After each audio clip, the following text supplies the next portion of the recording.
Have you ever heard about the Atlas moth, a creature of remarkable beauty and size?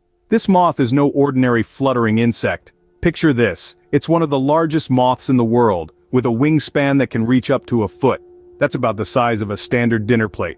Now imagine this dinner plate-sized creature fluttering around in the night. Quite a sight, isn't it? The Atlas moth's life is like a short, dramatic tale. It starts life as a tiny egg smaller than a grain of rice. Then, it blossoms into a plump caterpillar munching away on leaves to fuel its growth. After this, it wraps itself in a silk cocoon, undergoing a process of transformation. And then, the grand reveal. It emerges, a moth of unparalleled magnificence, ready to take on the world. In just about 4 weeks, this fascinating creature transforms from a tiny egg to a magnificent moth. The Atlas moth isn't just big, it's also a master of disguise. Now, when we think of camouflage, it's not just about blending in with the surroundings. It's also about creating illusions, and the Atlas moth is a grand illusionist of the natural world. Its wings, with their intricate patterns and earthy hues, are not merely for show. They're a survival tool. If you look closely, you'll see that the tips of its wings mimic the heads of snakes.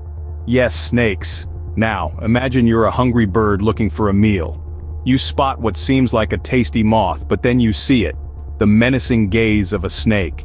You'd think twice, wouldn't you? That's exactly what the Atlas moth is banking on. It's a clever trick that keeps predators at bay, giving the moth a fighting chance in the wild. Nature truly has its own version of punked, doesn't it? But there's more to this moth than meets the eye. The Atlas moth's life cycle is a whirlwind of transformation, taking place in just 4 short weeks. From a tiny egg, it blossoms into a chubby caterpillar, then wraps itself in a silk cocoon before emerging as the magnificent creature we know. Now here's where things get really interesting. Despite its grandeur, the Atlas moth doesn't have a stomach. That's right, it doesn't eat during its week to 2-week-long adult life. You might be wondering, how does it survive? Well, it relies on fat stored from its caterpillar days. It's all about living fast, dying young, and leaving a good-looking corpse. The Atlas moth lives a fast and remarkable life, leaving behind a beautiful legacy. Its fleeting existence, combined with its unique features, truly makes this creature a marvel of the natural world. There you have it, the Atlas moth. Big, beautiful, and a little bizarre. If you enjoyed this flutter into the unknown, give us a like, follow, and share. And now you know, stay curious.